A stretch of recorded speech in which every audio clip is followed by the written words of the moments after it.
हाँ, ये भी एक हमारा प्रयास है कि 2 बेड का और एक जो महिला डॉक्टर होती हैं उनकी भी सुविधा का प्रयास किया जाएगा हमारे शासन से, प्रशासन से, अपने अधिकारियों से अपील करके कि जो गरीब तबका है वो नहीं जा पाता है, कभी कभी ऐसी कैजुअलिटी हो जाती है, तो उसके लिए प्रयास रहेगा कि जच्चा बच्चा केंद्र यहाँ लागू किया जाए, जिससे उन्हें यहीं क्योंकि पहुँच।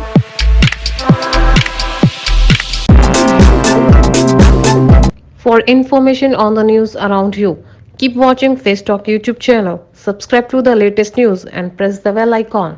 हसनपुर लोढ़ा में आई हुई हैं। यहाँ के प्रधान कौन है, उनके विषय में आप बताइए, हम उनसे मिलना चाहते हैं। सर, ग्राम हसनपुर में मिस्टर राजपाल चौधरी हैं जी, जो हमारे यहाँ के प्रधान अभी बने हैं और शिक्षित परिवार से हैं और अच्छा पढ़ा लिखा और बढ़िया काम कर रहे हैं। और अभी ज़्यादा दिन नहीं हुए उन्होंने बने हुए, फिर भी उन्होंने गांव में अच्छा परिवर्तन लाया, सैनिटाइज करवाया, सैनिटाइज के साथ साथ गांव के सारे सफाई करवाई। सफाई के साथ अभी उन्होंने थोड़ा सा अस्पताल में, जो हमारे यहाँ पे अस्पताल बंद था और डिस्पेंसरी बोलते हैं जिसको, उन्होंने अभी उसके विषय में थोड़ा सा ये साफ सफाई करवाने के बाद उनसे डॉक्टरों की नियुक्ति भी करवाई है, जो कि कई साल से बंद पड़ा था वो अस्पताल। उस अस्पताल आने के कारण हमारे गाँव में भी थोड़ा सा परिवर्तन हुआ, जो कुछ खांसी जुकाम भी हो जाते थे तो बाहर जाना पड़ता था सब। उसके तुरंत प्रधान बनने के बाद सबसे पहले पीड़ा उन्होंने इसी विषय में उठाई कि हमारे गांव में अस्पताल होना चाहिए। और स्वच्छता के विषय में तो इतने ध्यान दिया है उन्होंने कि आते ही, प्रधान बनते ही पहले पूरे गांव को सैनिटाइज के साथ साथ सफाई भी करवाई नालियों से, और कीचड़ और कबाड़ा भी उठवाया जगह जगह। उन्होंने जो आप लोगों के बीच में वायदे किए थे जिन मुद्दों, उन पर अभी से उन्होंने कार्य करना शुरू कर दिया? जी सर, बिल्कुल। उन्होंने जैसे भी अभी मैंने आपको बताया, जैसे उन्होंने बताया था कि जो विषय काम कराएंगे, उन्होंने अभी से ही शपथ लेने से पहले ही उन्होंने अपने यहाँ का कार्य प्रारंभ कर दिया था, स्टार्ट कर दिया था। हमें विश्वास होने लगा कि हाँ, हमने एक पढ़े लिखे इंसान को वोट दिया है। इसमें अगर आप संतुष्ट हैं? दोस्तों, मैं भारत भूषण शर्मा आज बैठा हूँ हसनपुर गाँव में। यहाँ नवनिर्वाचित प्रधान जी हैं राजपाल, उनसे वार्ता करते हैं किन किन मुद्दों को लेकर वो गाँव में लोगों से संपर्क किया। अब विजयी हुए हैं तो क्या जो मुद्दे हुए उन पर अपने किस तरह से कामयाबी दिखाते हैं, प्रधान जी से आज मिलते हैं और विशेष पूरी जानकारी प्रधान जी अपने मुँह से बताएंगे क्या योग्यता है। प्रधान जी नमस्कार। नमस्कार जी। बड़ा सौभाग्य आज हम आपके गांव में आए जी, आपको इंतजार करना पड़ा, हमें मालूम पड़ा कि आप कई दिन पूरे विषय में हमारे दर्शकों के लिए बताइए, अपना परिचय पूरा दीजिए, फिर चर्चा करेंगे। मैं LLB BCom LLB मेरी योग्यता है और राजनीति में मैं पहली बार आया हूँ। प्रधानी का चुनाव पहली बार अपने गांव से मैंने लड़ाया था। मैं वैसे व्यवसाय करता हूँ एक छोटा सा। मेरा अपना प्रधानी लड़ने का जो उद्देश्य रहा है वो अपने गांव में कुछ मुझे जो मूलभूत सुविधाएं मिलनी चाहिए वो नहीं मिल रही थी, उन्हीं को पूर्ति करने के लिए मैं आया हूँ। और इसमें मेरा उद्देश्य कुछ ऐसा है कि जैसे गांव की कुछ सड़कें हैं, स्वास्थ्य केंद्र है और शिक्षा को लेके है, खेल को लेके है, इन सभी का मेरा उद्देश्य है कि मैं ज़्यादा से ज़्यादा अपने गांव की सेवा कर सकूं और इन सबको ये मुहैया जो सुविधाएं हैं मुहैया करा सकूँ। प्रधान जी, हमने जैसे गांव में एंट्री किया तो सफाई का अभियान चल रहा था। हमने पूछा भाई ये क्या होगा, तो लगता है प्रधान जी करा रहे हैं। तो इसी तरफ में एक स्कूल है, डिस्पेंसरी है, पूर्व माध्यमिक विद्यालय शायद है, उनके विषय बताइए हालत कुछ किस तरह की? देखिए, जो अब इस समय जो कोविड-19 की महामारी के दौर से लोग गुजर रहे हैं, हमारा पूरा देश गुजर रहा है, उसी को देखते हुए हमारे शासन प्रशासन DM महोदय, SDM महोदय, हमारे BDO साहब, स्वास्थ्य कर्मी जो हैं, उन्हीं के निर्देश में कार्य चल रहे हैं। और सफाई हुई है, गांव में सफाई का कार्य निरंतर 20 दिन से चल रहा है। और सैनिटाइज गांव को 3 बार सैनिटाइज कराया सब शासन प्रशासन के सहयोग से। और ज़्यादा से ज़्यादा हमारा ये है कि इस बीमारी को कंट्रोल, क्योंकि सफाई से हमारे गांव में टीकाकरण भी कंटिन्यू 45 वर्ष के लोगों को जो है टीकाकरण का कैंप लगा है, सैंपलिंग टेस्ट भी हुआ है। तो जो डिस्पेंसरी है वो काफ़ी दिन से बंद पड़ी थी, फिर हमने अपने जो प्रशासनिक अधिकारी हैं उनसे आग्रह करके इसको खुलवाया है। और इसमें हमें आश्वासन भी मिला है कि डॉक्टर भी अपॉइंट किए जाएंगे, तो उसकी मरम्मत का कार्य चल रहा है। जैसी मरम्मत हो जाएगी वो चल रहा है। तभी प्रधान जी, जैसा कि मैंने गांव में देखा, एक तो युवा थे, युवाओं की इच्छा है कि प्रधान जी हमारे पढ़े लिखे हैं, काबिल है, इसलिए हमने को प्रधान बनाया कि वो कुछ युवाओं को खेल से संबंधित चाहते हैं, खेल के मैदान। हाँ, खेल के मैदान से जैसे कुछ गाँव में कुछ थोड़ी बहुत जगह होती है, सरकारी भूमि होती है, तो हमारा उद्देश्य ये है कि उस भूमि का प्रयोग हम खेल के मैदान में करें। शासन से अभी हम जो है अपने प्रस्ताव रखेंगे कि जो बच्चे हमारे हैं, प्रतिभा हैं हमारे गांव में, कुछ बच्चे क्रिकेट भी अच्छा खेलते हैं, कुछ वॉलीबॉल भी अच्छा खेलते हैं, तो अभी वो अपनी प्राइवेट जगह में लगा के, खेल का मैदान नहीं है गांव में प्रॉपर जो होना चाहिए, तो हम अपना उसमें प्रयास करेंगे। ये जो गांव के युवा और जो बुजुर्ग जिनकी भी हमारे साथ उम्मीद जुड़ी है, हम उसको विश्वास को बना के उनका कायम रखने की कोशिश करेंगे। एक सवाल मैं करना चाहता हूँ, जैसा कि उस डिस्पेंसरी के विषय में आपने बताया जी, अभी कोविड महामारी, क्या ये इसी तरह से कंटिन्यू डिस्पेंसरी चलती रहेगी या कुछ समय के बाद? नहीं, इसके ये कंटिन्यू चलेगी, इसमें सुधार भी होगा। ऐसा नहीं है, ओपीडी तो डेली लगेगी इसमें। ओपीडी तो जो एक एएनएम हमें गांव में मिली हुई है, वो तो परमानेंट बैठने के लिए पंचायत घर में बैठ रही थी, लेकिन अब कुछ जैसे कुछ जो कमी रही हो, पिछले हमारे प्रधान की कमी रही हो, या जैसे भी अवेयरनेस हमारे रही है, अवेयरनेस नहीं रही है, तो अब हमारा इरादा ये है कि ये कंटिन्यू रहेगी, ओपीडी लगेगी इसमें, और एमबीबीएस डॉक्टर भी आएंगे।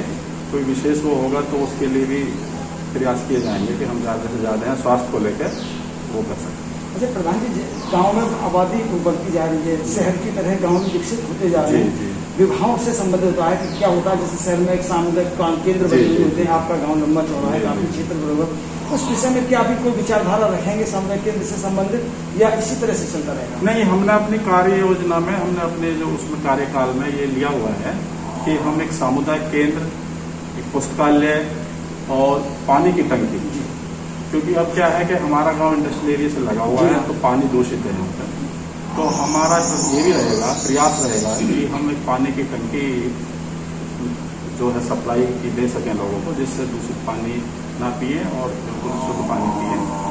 तो ये सब चीज़ें हैं, पुस्तकालय भी है, सामुदायिक केंद्र भी है, और खेल का मैदान भी है, स्वास्थ्य को लेकर भी, ये सभी योजनाएं हमारी हैं कि हम अपने कार्यकाल में को पूरा करें। अच्छा प्रधान जी, एक बात पर हम अपने दर्शकों के लिए, अपने मैं दर्शकों के लिए कहना चाहता हूँ कि जो सैनिटाइजर है और मास्क जैसी चीज़ें, कोरोना जैसी भयानक बीमारी चल रही है, उस विषय में दर्शकों के लिए आप क्या कहना चाहते हैं? देखिए, ऐसा है, ये बीमारी, सबसे बड़ी बात है दूरी बना के रखें हम, और मास्क का प्रयोग करें और सैनिटाइज करते रहें, यही सबसे बड़ा इसका वो है। तो यही मेरा दर्शकों से अपील है कि जो आप कोविड महामारी से हम बचाव कर सकते हैं, केवल एक सोशल डिस्टेंसिंग जिसे हम बोलते हैं, सामाजिक दूरी, उसको फॉलो करके हम इसको कंट्रोल कर सकते हैं। अच्छा, कुछ लोगों ने चाहे तो असामाजिक तत्व बोल सकते हैं, कुछ लोगों ने अफवाह फैला रखी है, जो टीका लग रहा है कोविड का, कि इसको ना लगवाएं। तो आपके गांव में टीकाकरण हुआ, तो लोगों ने किस तरह से भागीदारी, समझाना पड़ा या स्वतः ही जागरूक हुए? नहीं, स्वतः तो जागरूक नहीं हुए हैं। कुछ लोग जो जागरूक हैं उन्होंने बड़ा इजली से लगवा लिया था, लेकिन कुछ लोग अभी भी जिन्होंने नहीं लगवाया है, वो सच में थोड़ा, हमने भी जागरूक करने की कोशिश की, शासन ने भी की, हमने गाँव में दीवारों पर लिखवा के जागरूक किया है, घर भेज के जो हमारी आशाएं हैं, आंगनवाड़ी वाली हैं, उनको डोर टू डोर भेजा हमने, लेकिन फिर भी उनकी जो गलत फहमियाँ हैं वो बनी हुई हैं। हाँ, तो हमारे यहाँ 45 वर्ष के जो लोगों को टीका लगा था, उसमें हमारे यहाँ 1000 लोगों की आबादी है, लगभग 1000 लोग लगभग जो है 45 वर्ष या उससे अधिक के हैं, तो उसमें हमारे यहाँ खाली 300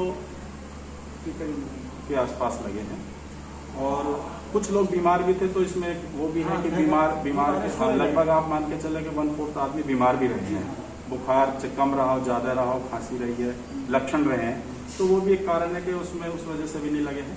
लेकिन कुछ विशेष समुदाय हैं जो नहीं लगवाना चाह रहे हैं। धन्यवाद। मेरा प्रधान जी ने पहले कहा था, उनके मुख्य उद्देश्य है कि युवाओं के लिए क्रिकेट का मैदान, समुदाय केंद्र, सवाल और मेरे दिमाग में आ जाते हैं। जैसा कि यहाँ से धौलाना हुआ, पिलक हुआ, वो गाजीपुर दूर शहर पड़ते हैं, रात में किसी को मान लो डिलीवरी से संबंधित होता है, तो उस विषय में और कुछ कहना चाहते हैं आपके अपने ही गांव में चाहते हैं कि बच्चा केंद्र होना चाहिए?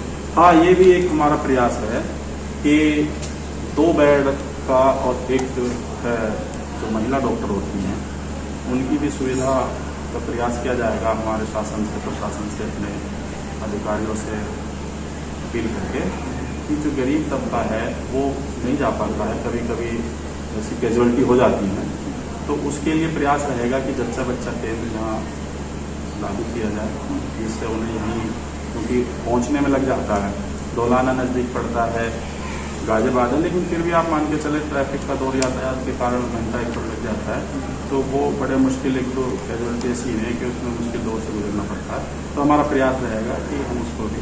गाँव में एक समस्या होती है पेंशन, वृद्धा पेंशन, विधवा पेंशन, उसके लिए क्या रणनीति करेंगे आप? जैसे लोग रह जाते हैं, बजट होता है कितने हो जाते हैं, तो उसमें क्या करना चाहेंगे? उसमें अभी हम जैसे हमारा इरादा ये है कि अपने पंचायत घर को हम सचिवालय बनाएं। सचिवालय में हम अपना एक IT का भी सेंटर रखेंगे। उसमें अभी से ही हम, जैसे पंचायत में हमारा सुचारू रूप से चालू होता है, उसमें हम एक IT का अपना रख के उसमें पूरी जानकारी जुटाएंगे किस किस की बनी हुई है, कौन कौन उसमें लाभार्थी लाभ ले सकते हैं, क्योंकि उसकी गवर्नमेंट की हमारी उसमें एक वो है कि ये लाभार्थी इस तरह से उनकी सशक्त हैं। हाँ जी। तो उसके लिए जो भी उसमें फॉलो, मतलब जो उसके आएगा लाभार्थी होगा, उसको हम विकलांग पेंशन, वृद्धा पेंशन, विधवा पेंशन जो भी होगा, उसमें ऐसा नहीं है कि उसकी नहीं होनी, उसकी जैसे विधवा पेंशन में उसकी आय, परिवार की आय जिस पर वो डिपेंड करती है, इसमें ज़्यादा नहीं होनी चाहिए, वो सारी चीज़ें जो भी इसमें आएगा उसको हम कराएंगे। धन्यवाद।